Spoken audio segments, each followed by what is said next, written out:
Hey everyone, welcome back to our channel. Today I'm going to show you how to check your PC compatibility for downloading Windows 11.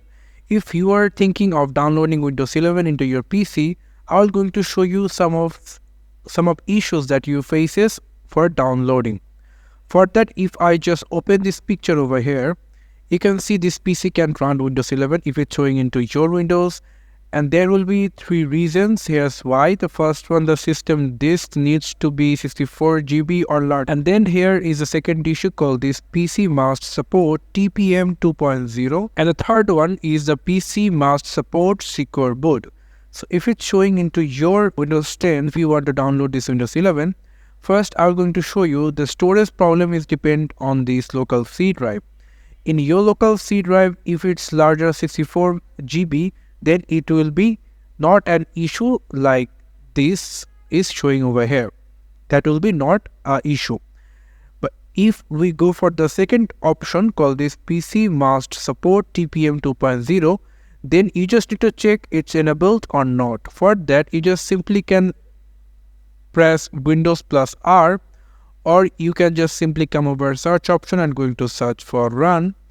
Your run administration will be open. And from here, you just need to type tpm.msc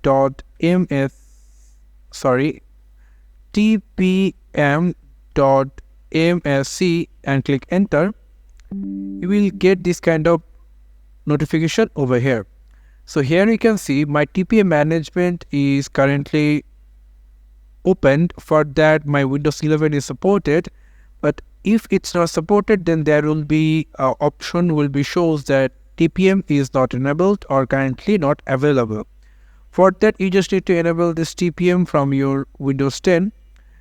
And then what you need to do, if we just go for the second picture, like you can see the PC must support Secure Boot. For knowing this, you just simply go for search option, go for run another time and going to search for MSIN info 32 and then click enter. And from here, you just need to come over into this option called BIOS mode. You can see my BIOS mode is set at UEFI, but in your computer, if it's showing BIOS mode is a legacy, you just need to enable UEFI mode into your Windows 10, and by this problem, these problems or issues will be not showing into your Windows. So this is how you can check your PC is compatible for Windows 11 or not. And if you face this problem into your Windows 10 to install Windows 11, then you just need to enable this three function over here. And there will be another video for showing you how you can enable this. So don't forget to subscribe and like this video. Thank you so much for watching this video. I hope to see you in other videos. Till then, goodbye.